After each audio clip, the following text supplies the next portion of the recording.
গল্পের প্রথমে সঞ্জি একটা গ্যারেজের দরজার তালা ভাঙছে, সাথে তার বন্ধু বন্ধু বোঝায় রাগের মাথায় এমন বিপজ্জনক কাজ করা উচিত নয়।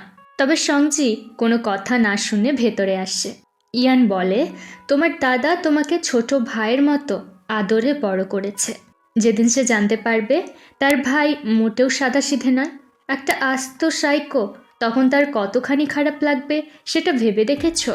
সঞ্জি বলে, সেটা আমি জানি, তবে ওই লোকগুলো বারবার আমার দাদাকে বুলি করে।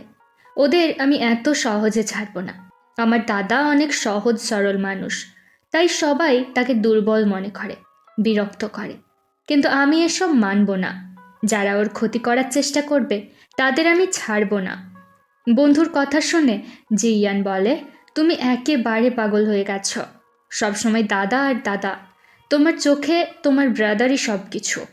কখনো অন্যদের কথা ভেবেছ? তবে সঞ্জি বন্ধুকে বাইরে গিয়ে দাঁড়াতে বলে, কেউ এলে যেন তাকে ইঙ্গিত দিয়ে দেয়। এরপর সঞ্জি চারিদিকে পেট্রোল ঢেলে সেখানে আগুন লাগিয়ে বেরিয়ে আসে। আসলে সঞ্জির জীবনে সব থেকে গুরুত্বপূর্ণ মানুষ তার দাদা সংলি। দাদার জন্য সে সব কিছু করতে পারে। আসল কথা, সে সংলিকে পাগলের মতো ভালোবাসে। তাদের মধ্যে কোনো রক্তের সম্পর্ক নেই। জি ইয়ান এটা দেখে বলে, তুমি ধীরে ধীরে সংলির প্রতি অবসেসড হয়ে যাচ্ছ, সেটা খেয়াল করেছ? আসলে কিছুদিন আগে এক গুন্ডার দল সংলিকে মারধর করেছিল, আর এটা প্রথমবার নয়। ওই গুন্ডার দলের লিডার ছান জিং, যে কিনা সংলির থেকে অনেক টাকা ধার নিয়েছিল। তবে সংলি সেগুলো ফেরত নিতে গেলে উল্টে ছানজিং তাকে মারধর করে, ভয় দেখায়। এরপরেও সংলি যদি টাকা চাইতে আসে তবে সে আর প্রাণে বাঁচবে না। আর আজ দাদার হয়েই সংজি প্রতিশোধ নিল। অনেক রাতে সংজি বাড়ি ফিরে আসে। ততক্ষণে সংলি ঘুমিয়ে পড়েছে। সংজির ইচ্ছে হয় না এত রাতে দাদাকে ঘুম থেকে ডেকে তুলতে, তাই সে দাদার রুমের সামনে আসে। সংলি পাশ ফিরে শোয়। কাচের ওপার থেকে সংজি বিষয়টা খেয়াল করে আর ভাবে, দাদা যদি জানতে পারে সংজির মনে তার প্রতি রোম্যান্টিক ফিলিংস আছে, তাহলে দাদা হয়তো তাকে দূরে সরিয়ে দেবে। সংজি বাইরে বসে পড়ে। এভাবে রাত কেটে সকাল হয়। ঠান্ডায় সংজির শরীরে কাঁপুনি ধরেছে। ভাইয়ের এমন অবস্থা দেখে লি ব্যস্ত হয়ে পড়ে আর বকুনি দেয় সারা রাত ঠান্ডার মধ্যে বাইরে বসে থাকার জন্য। তবে জিয়ের চোখ যায় লির চোটের ওপর। মূলত জি হোস্টেলে থাকে। অনেকদিন পর ভাইকে ফিরতে দেখে লি খুশি হয়। জি দাদাকে শক্ত করে জড়িয়ে ধরে। লি তাকে ভেতরে নিয়ে এসে গরম চাদরে ঢেকে দেয়। জি বলে, ব্রাদার, আমি কোনোদিনও ভুল কাজ করলে তুমি কি আমায় ছেড়ে চলে যাবে? লি বলে, বাজে কথা বলো না, আমি সব সময় তোমার পাশে থাকবো। জি দাদাকে জড়িয়ে ধরে। এরপর সংজি দাদার সাথে ক্যাফেতে আসে। লি অর্ডার নিচ্ছে। দাদাকে অন্য কারোর সামনে হাসতে দেখে সংজি জেলাস ফিল করে আর দাদাকে চেপে ধরে। জি বলে, ব্রাদার, তুমি সব সময় অন্যের সাথেও ভালো আচরণ করো, যেমনটা আমার সাথে করো। মাঝে মাঝে মনে হয় যদি এমন কিছু বিষয় থাকতো যা শুধুমাত্র আমাদের দুজনের মধ্যে সীমাবদ্ধ থাকতো, তাহলে কতই না ভালো হয়। ভাইয়ের এমন বোকা বোকা কথা শুনে লি তার মাথায় হাত বুলিয়ে দেয়। জি পেছন থেকে দাদাকে জড়িয়ে ধরে আর ক্লোজ হয়ে বলে, ব্রাদার, আমার ইচ্ছে হয় 24 ঘন্টা তোমার সাথে থাকতে। যতদিন আমি বাড়িতে আছি ততদিন তোমার সাথে সব সময় থাকতে চাই। লি বলে, ঠিক আছে, কোনো ব্যাপার নয়, তুমি থাকতে পারো। জি ভীষণ খুশি হয়। এর মধ্যে অন্য অর্ডার এলে জি সেদিকে চলে যায় আর লি নিজের কান চেপে ধরে। এর মধ্যে ছানজিং লাঠি সোঁটা আর দলবল সমেত উপস্থিত। ক্যাফেতে ভাঙচুর শুরু করেছে গত রাতে তার গ্যারেজে আগুন লাগানোর জন্য। লি যথারীতি অবাক। সে এমন কাজ করবে কেন? ছানজিং বলে, সেটা তো আমিও জানি। তোমার এত সাহস হবে না যে আমার ক্ষতি করবে। শুনেছি তোমার ভাই বাড়ি ফিরেছে। কোথায় সে? ওটা ওরই কাজ। লি বলে, তোমার কোথাও ভুল হচ্ছে। আমার ভাই ভালো মানুষ, তাছাড়া ও এখানে নেই। তোমার রাগ থাকলে আমাকে শাস্তি দিতে পারো, কিন্তু ওকে ছেড়ে দাও। চানজিং লির গলা চেপে বলে, নিজেকে কি মনে করো? আমি চাইলে তোমার এই গেমিং ক্যাফে এখনই তছনছ করে দিতে পারি। লির দম বন্ধ হয়ে আসছে। হঠাৎ সঞ্জি একটা ছুরি ঝানজিংয়ের গলায় চেপে ধরে আর বলে, তোমার এত বড় সাহস যে আমার দাদাকে স্পর্শ করো? আমি চাইলে এখনই তোমার গলা 2 ভাগ করে দেব। লি ভাইকে বারণ করে আর বোঝায় ঝানজিংকে ছেড়ে দিতে। সে নিজের সমস্যা নিজে সামলে নেবে। ঝানজিং ধরা দিয়ে বলে, আমার ভুল হয়েছে। এরপর থেকে আমি লিকে বিরক্ত করব না। দাদার ইশারায় জি ঝানজিংকে ছেড়ে দেয়। দলবল সমেত গুন্ডার দল পালায়। লি ভাইয়ের থেকে ছুরি কেড়ে নেয়। জি দাদার গলায় আঘাতের চিহ্ন দেখতে পায়। জি বলে, আজ তোমার জন্মদিন, তুমি রেস্ট নাও, আমি বাকিটা সামলে নেব। লি বলে, ও, আমি তো ভুলেই গিয়েছিলাম যে আজ আমার জন্মদিন। ভাই, এটা বলিস না যে আমার জন্মদিন পালন করতেই তুই বাড়ি ফিরেছিস। জি বলে, ঠিক তাই। ব্রাদার, তুমি জন্মদিনে কি চাও? লি বলে, আমি চাই তুমি সব সময় ভালো থাকো, ভালো করে পড়াশোনা করো, গ্র্যাজুয়েট হও, এরপর ভালো কোম্পানিতে জব করো। ব্যাস সেটাই। আর যদি ঝানজিংয়ের থেকে কনস্ট্রাকশনের পেমেন্টটা পেয়ে যেতাম তাহলে অনেক ভালো হতো। সঞ্জি বলে, ওর মতো বেয়ারা মানুষকে মিষ্টি কথায় কাজ চলবে না। ওকে তুমি যতই বোঝাও ও শুনবে না। যেমন কুকুর তাকে তেমন মুগুর দিয়ে সোজা করতে হয়। লি বারণ করে, এসব ভেবো না, আমি সব সামলে নেব। আমি চাই তুমি সুস্থ থাকো। লি তার আর সঞ্জয়ের ছোটবেলার ছবি দেখছে। জি এখন কত বড় হয়ে গেছে, যে তাকেই প্রোটেক্ট করছে। ছোটবেলায় লি ভাইকে সবসময় বাবার থেকে প্রোটেক্ট করত। বাবা মাতাল অবস্থায় সবসময় তাদের উপর অত্যাচার করত। আর এখন জি তাকে প্রোটেক্ট করছে। জি তাকে জড়িয়ে বলে, আমি বড় হয়েছি, এখন থেকে তোমার সব দায়িত্ব আমার। আমি সবার থেকে তোমাকে প্রোটেক্ট করব। কেউ বুলি করার সাহসও পাবে না। লি ভাইকে আদর করে বলে, ঠিক আছে বাবা। এরপর জি ঝানজিংয়ের কাছে যায়। পাশে পড়ে থাকা কাঁচের বোতল দেওয়ালে ভেঙে টুকরো করে এবং একটা টুকরো তার দিকে এগিয়ে ধরে আর বলে কনস্ট্রাকশনের পেমেন্ট ফিরিয়ে দিতে। ঝানজিং বলে, তুমি একটা সাইকো। জি বলে, সেটা আমি জানি, তবে শুধুমাত্র দাদার জন্য।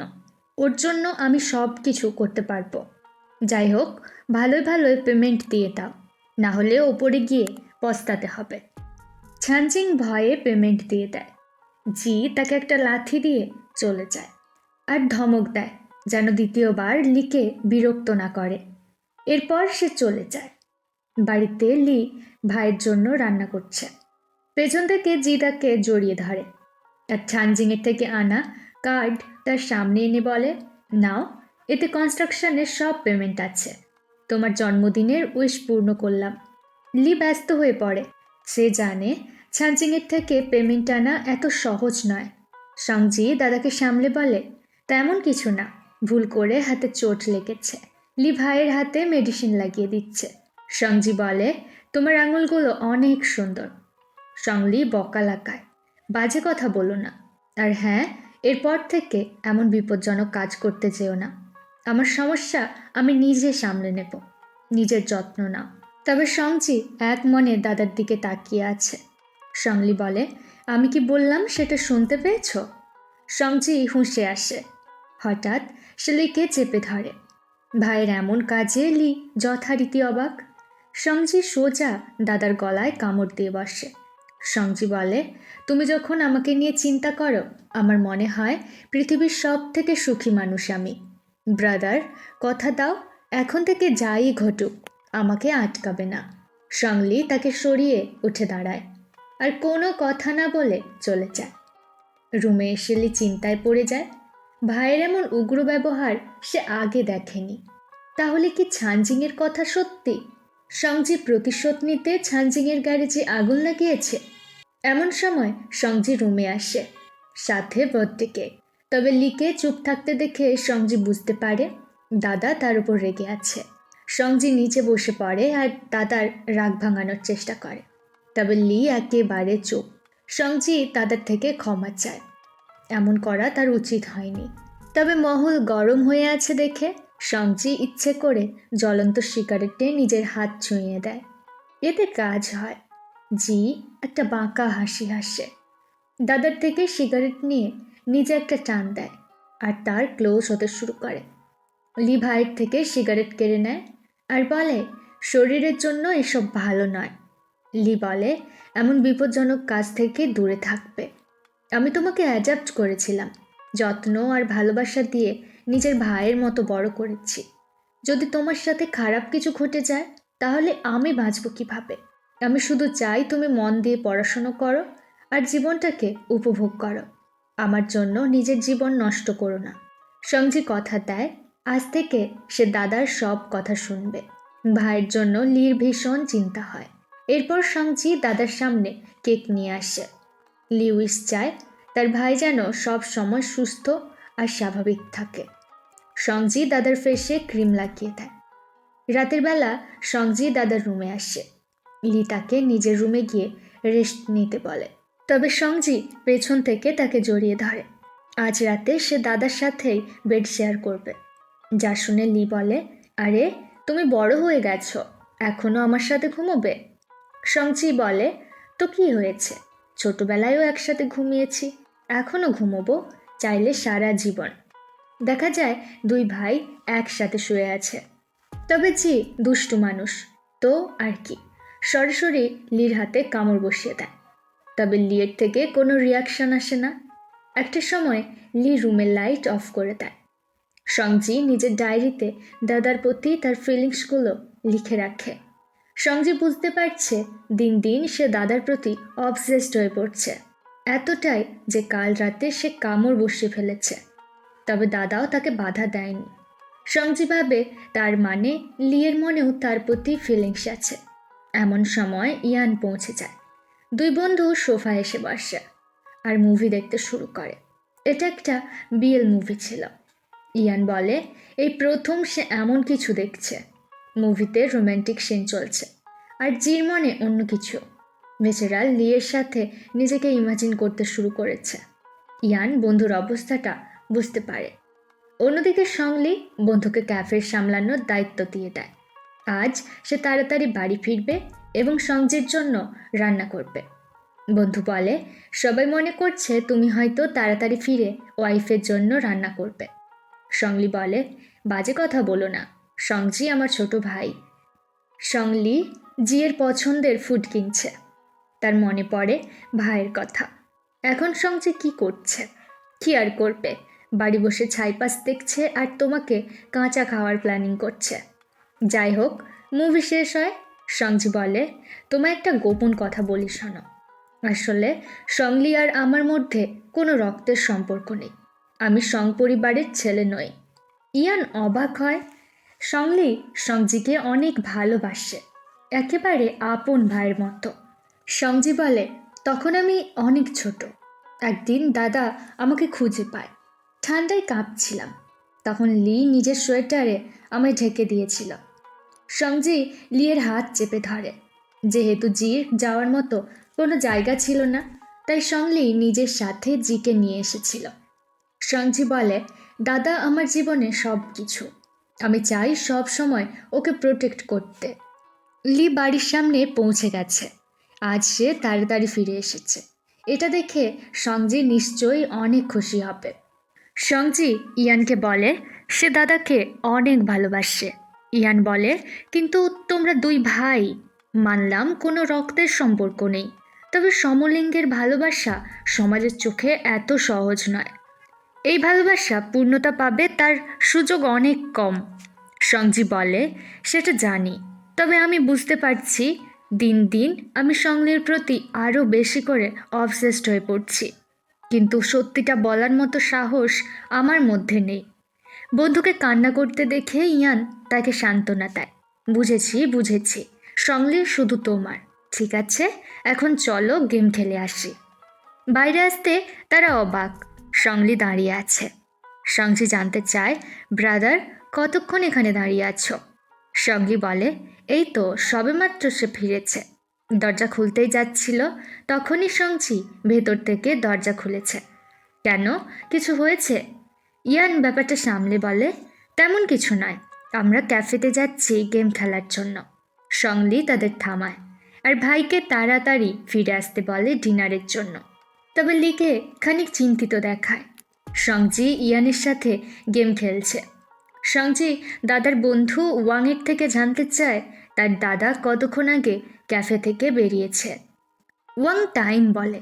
সঞ্জি হিসেব করে বুঝতে পারে লি অনেক আগেই বাড়িতে পৌঁছেছে, অর্থাৎ ইয়ানের সাথে তার কথাবার্তা লি শুনতে পেয়েছে। সঞ্জিত দ্রুত বেরিয়ে আসে। বাড়িতে পৌঁছে নিজের রুমে দেখে তার ডায়েরি খোলা। কিছুক্ষণ আগে লি তার রুমে এসেছিল আর ডায়েরির পাতা উল্টে সঙ্গীর লেখাগুলো পড়েছে। ভাইয়ের মনে যে তাকে নিয়ে ফিলিংস জন্মেছে সেটা বুঝতে পেরে লি অবাক হয়। সব থেকে বড় ধাক্কা পায় যখন বুঝতে পারে তার জন্যে সঞ্জি ছানজিংয়ের গ্যারেজে আগুন লাগিয়েছে আর ছানজিংকে প্রায় আধমরা করে পেমেন্ট নিয়ে এসেছে। এসব জেনে লি অনেক বড় শক পেয়েছে। সঞ্জি ভয় পেয়ে যায়, হয়তো দাদা তার উপর রেগে আছে। লি শাওয়ার নিয়ে আসে, খেয়াল করে সে টাওয়াল নিয়ে আসতে ভুলে গেছে। সঞ্জি বাড়ি ফিরেছে এটা বুঝতে পেরে লি তাকে ডাক দেয় যেন সঞ্জি তার টাওয়ালটা নিয়ে আসে। সঞ্জি নেমে আসে আর সামনের পর্দা সরাতে চায়। সঞ্জি বলে, লি এখন থেকে আমাকে দাদা বলে ডাকবে। সঙ্গলি বলে, বাজে বকো না, তুমি আমার থেকে অনেক ছোট। তুমি নয়, আমি তোমার দাদা, এটা পাল্টাবে না কখনো। যাই হোক, টাওয়াল দাও। তবে সঞ্জি সেটা দিতে নারাজ। যতক্ষণ না সঙ্গলি তাকে দাদা বলবে ততক্ষণ সে টাওয়াল পাবে না। আর কোনো উপায় না পেয়ে সঙ্গলিকে বলতেই হয় যে জি তার দাদা। সঙ্গলি টাওয়াল নিয়ে চলে যায়। রাতে সঞ্জি আবার দাদার রুমে আসে। সে সঙ্গলির সাথেই ঘুমোবে। লি উঠে চলে যেতে চাইলে জি তাকে চেপে ধরে। বাধ্য হয়ে সঙ্গলিকে ভাইয়ের সাথে বেড শেয়ার করতে হয়। তবে সকালে দেখা যায় এমন অবস্থা, পড়তে বসে দুজনেই ঘুমোচ্ছে। ভাইকে এমন অবস্থায় দেখে লি তার ফেসে টাচ করতে চায়। হঠাৎ তার ফোন বেজে ওঠে। সঞ্জি দাদার হাত চেপে ধরে। লি বুঝতে পারে জি এতক্ষণ জেগেছিল। সঙ্গলি বলে, তুমি ল নিয়ে পড়াশোনা করছো, নিশ্চয়ই অনেক পড়াশুনো করতে হয় তোমাকে। সঞ্জি উঠে আসে আর বলে, ব্রাদার, তুমি কি এমন কিছু জানো যাতে আমার স্ট্রেস কম হবে? সঙ্গলি বলে, তা আমি জানি না। লি ভাইয়ের মাথায় হাত বুলিয়ে বলে, ঠিক আছে বাবা, যাও, দুষ্টুমি করো না। সঞ্জি বলে, আমি কোনো বাচ্চা নই যে এভাবে ট্রিট করছো। ক্যাফেতে আসার সময় সঞ্জির নজর যায় একটা বাচ্চা মেয়ে ফুল বিক্রি করছে। সঞ্জি বলে, কিন্তু আমার তো কোনো গার্লফ্রেন্ড নেই। তবে হ্যাঁ, আমি কাউকে সিক্রেটলি পছন্দ করি। মেয়েটি তার দিকে 7টি গোলাপ এগিয়ে দেয়। 7টা গোলাপের অর্থ কাউকে গোপনে পছন্দ করা। সঞ্জি ফুলগুলো সঙ্গলির দিকে এগিয়ে দেয়। লি বলে, আরে বোকা ছেলে, লাল গোলাপ দেওয়ার মানে জানো? সঞ্জি বলে, ওটা তোমার জন্য, ছোট থেকে আমার খেয়াল রেখে বড় করার জন্য। সঞ্জি তার জন্য আনা লাঞ্চ বক্স এগিয়ে ধরে। সঙ্গলি বলে, তুমি কত বড় হয়ে গেছো যে রান্না করতে শিখে গেছো। দুই ভাই লাঞ্চ সারছে। লিয়ের বন্ধু ওয়াং এটা খেয়াল করে চলে যায়। তাদের আর বিরক্ত করে না। রাতে দুই ভাই টিভি দেখছে। সঞ্জি জানতে চায় সঙ্গলি এখন বিয়ের কথা ভাবছে কিনা। সঙ্গলি বলে, এসব ভাবার সময়টা নয়। সে চায় লি ভালো করে পড়াশুনো করুক আর জব পাক। এরপর সে নিজেও কলেজে যেতে চায়। ব্যাস এতটুকু। সঞ্জি দাদার জন্য আনা ফোন এগিয়ে দেয়। লি বলে, এত টাকা পেলে কোথায়? নিশ্চয়ই পকেট মানি বাঁচিয়েছ। কতবার বলবো নিজের খেয়াল রাখো। সঞ্জি বলে, এটা সে স্কলারশিপের টাকাতে কিনেছে। এরপর দুই ভাই ফটো তোলে। লি বলে, তুমি আমার জন্য ফোন কিনে এনেছ, তা বলো তুমি কি চাও? সঞ্জি কিছু একটা ভেবে বলে, এখন নয়, সে পরে দাদার থেকে কিছু চেয়ে নেবে। তা কথা দাও তুমি সেটা পূর্ণ করবে। লি কথা দেয় ভবিষ্যতে সে সঞ্জির একটা ইচ্ছে পূর্ণ করবে। সঞ্জি হোস্টেলে ফিরে যাবে। লি ভাইয়ের সাথে দেখা করতে আসে। সঞ্জি বলে, প্রায় 2 সপ্তাহ সে দাদার থেকে আলাদা থাকবে। সঙ্গলি বলে, আমি তোমাকে অনেক মিস করব। তুমি তো আমার একমাত্র পরিবার। অনেক কষ্ট হবে তোমাকে ছেড়ে থাকতে। সঙ্গজি দাদার হাতে কামড় দিয়ে বসে। সঙ্গলি বলে, হয়েছে, শান্তি পেয়েছ? সবসময় কামড় বসাও কেন? সঙ্গজি বলে, মাঝে মাঝে আমার মনে হয় আমি একটা আস্ত কুকুর। সঙ্গলি বলে, ছোট্ট একটা পাপি, যাকে আমি নিজের হাতে বড় করেছি। সঙ্গজি দাদাকে জড়িয়ে ধরে। লি বলে, আজ যদি তোমার সাথে দেখা করতে না আসতাম তাহলে নিশ্চয়ই তুমি রুমে ফিরে কান্নাকাটি করতে। সঙ্গজি বলে, ব্রাদার, আমি আর ছোট বাচ্চা নই। সঙ্গজির ইচ্ছে করছিল দাদার হাত ধরতে, ঠিক ছোটবেলার মতো। সঙ্গজি যখনই টায়ার্ড ফিল করত, সঙ্গলি ভাইয়ের হাত ধরে তাকে সাহায্য করত। বর্তমানে লি ভাইয়ের মনের কথা বুঝতে পেরে তার হাত ধরে। রাস্তায় এক ফরচুন টেলার লিকে দেখে বলে, তার ভবিষ্যৎ অনেক উজ্জ্বল, অনেক ধনসম্পত্তির মালিক হবে সে। সঙ্গজি দাদার জন্য খুশি হয়। লি বলে, সঙ্গজির মতো ভাই থাকলে তার আর কিচ্ছুর প্রয়োজন নেই। এরপর লি ভাইয়ের ভাগ্য জানতে চাইলে ফরচুন টেলার মুখ ভেঙিয়ে বলে, তোমার জন্মই হয়েছে খারাপ জায়গায়, যার সে করেই খুন সে আর কত ভালো হবে, তোমার ভবিষ্যৎ অন্ধকার। ফরচুন টেলারের কথা শুনে লি ভীষণ রেগে যায় আর ভাইকে নিয়ে চলে আসে। সঙ্গজি তার ভাইকে ছোট থেকে বড় করেছে।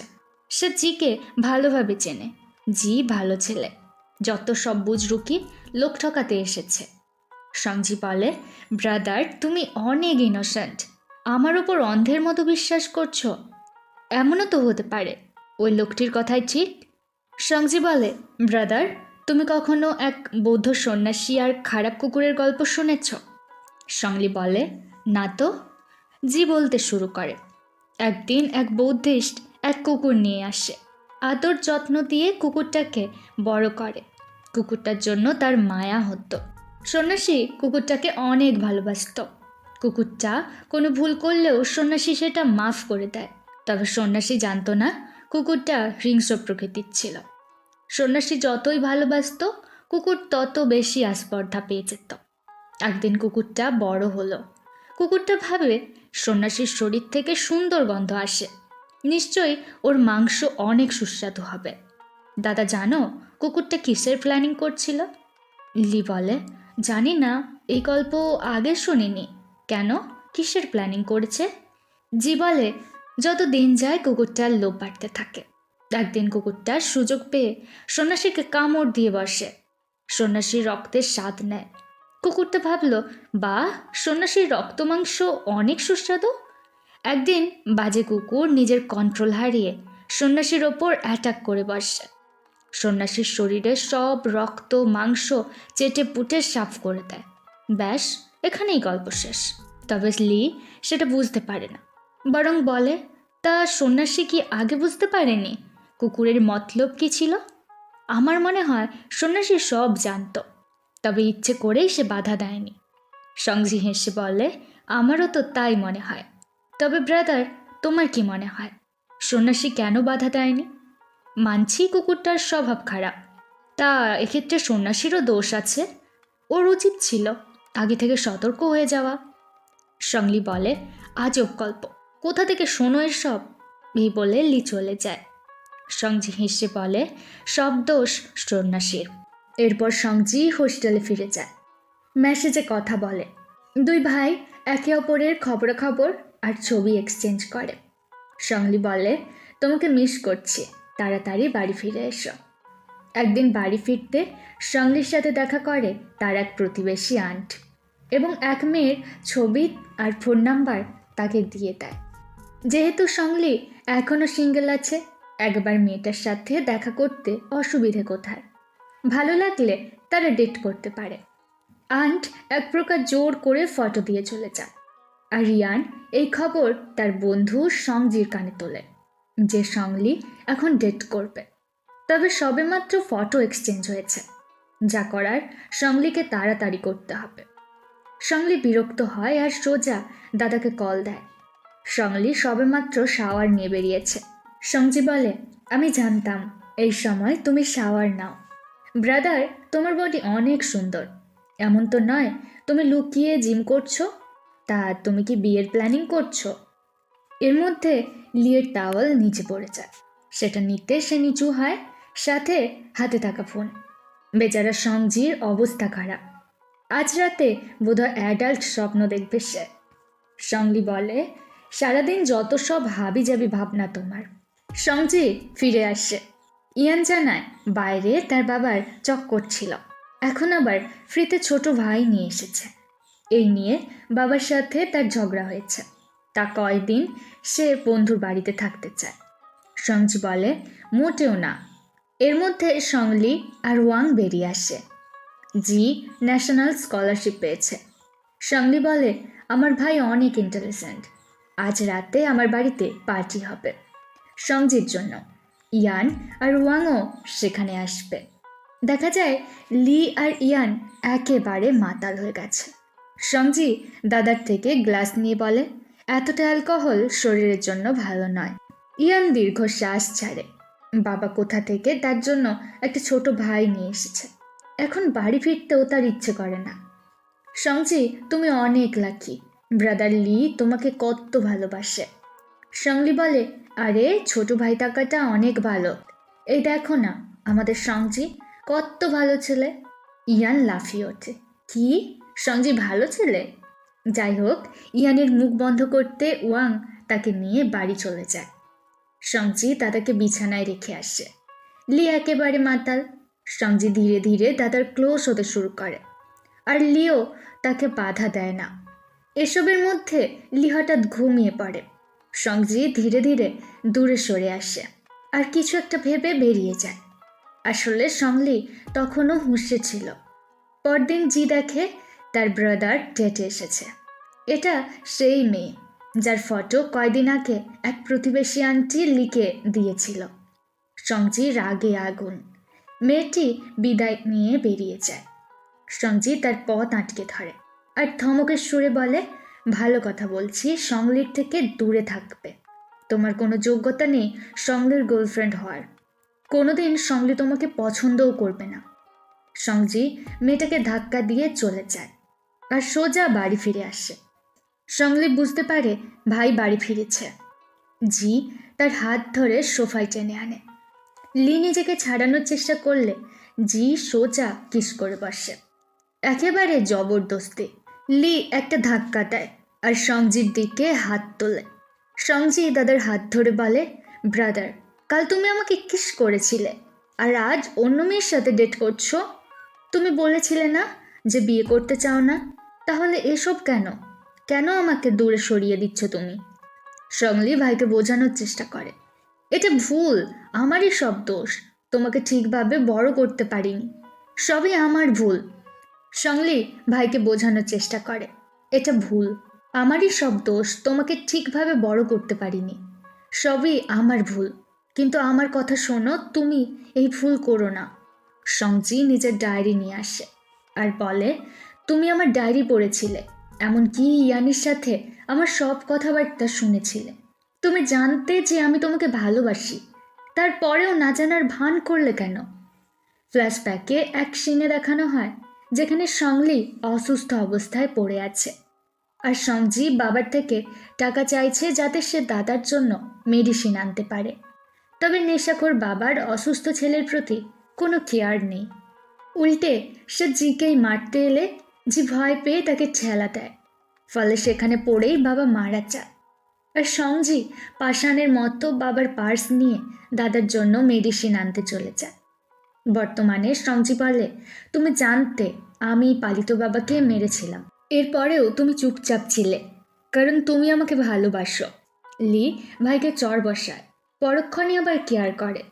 লি বলে, গত রাতে আমি মাতাল ছিলাম, তাছাড়া তুমি আমার ছোট ভাই, আমার এমনটা করা উচিত হয়নি। সংজি দাদার পা জড়িয়ে ধরে আর বলে, ব্রাদার, তুমি বিয়ে করতে চাও, ঠিক আছে, আমাকে বিয়ে করো, আমি তোমার ওয়াইফ হতেও রাজি আছি, শুধু আমাকে ছেড়ে যেও না, আমি তোমার ভালো খেয়াল রাখবো, অনেক ভালো ওয়াইফ হওয়ার চেষ্টা করব। ভাইয়ের কথায় সংলি ভীষণ রেগে যায় আর বলে, পাগল হয়েছ তুমি? সংজি উঠে দাঁড়ায় আর নিজের পোশাক খুলতে শুরু করে। সংজি বলে, ব্রাদার, দুজন পুরুষও এক হতে পারে। সংলি একটা ধাক্কা দেয়। জি নিজের হুঁশে আসে আর ক্ষমা চায়। সংলি বলে, সব কিছু ওলট পালট হয়ে গেছে, আগের মতো কিচ্ছু নেই। সঞ্জি বলে, আমার ভয় হতো যেদিন সত্যিটা সামনে আসবে সেদিন হয়তো আমাদের ভাইয়ের সম্পর্কটা নষ্ট হয়ে যাবে। ব্রাদার, আমি এখন কি করব? সংলি বলে, তুমি হোস্টেলে ফিরে যাও, আমাদের দূরে থাকা উচিত। সঞ্জি বলে, আমি তোমার থেকে দূরে থাকতে চাই না।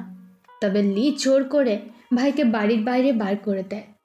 সঞ্জি শুধু বাইরে থেকে চিৎকার করে ক্ষমা চায়। এরপর সঞ্জির জন্মদিন আসে। ওয়াং, ইয়ান, এমনকি তার ছোট ভাইও এসেছে। সব কিছু পারফেক্ট, শুধু বার্থডে বয়েরই দেখা নেই। ইয়ানের ছোট ভাই বলে, ব্রাদার, আজ কার জন্মদিন আর কেক কেন কাটা হচ্ছে না? ইয়ান নিজের ভাইকে চুপ করায়। সংলি তাদের কেমিস্ট্রি দেখে জিয়ের কথা মনে পড়ে। সঞ্জিকে সে ভীষণ মিস করছে। সঞ্জিও বাড়ির সামনে এসে দাঁড়ায়, এই আশায় যদি ব্রাদার তাকে ক্ষমা করে দেয়। সঞ্জি ভাইকে মেসেজে জানায় যে সে বাড়ির সামনে দাঁড়িয়ে আছে। তবে লি শুধু তাকে হ্যাপি বার্থডে জানায়, কিন্তু ভেতরে ইনভাইট করে না। সঞ্জির এতে দুঃখ হয় আর নিজেই নিজের বার্থডে সেলিব্রেট করে। এখানেই মুন অ্যান্ড ডাস্ট এই ড্রামাটা শেষ হয়। মেবি এর অন্য সিজন আসতে চলেছে।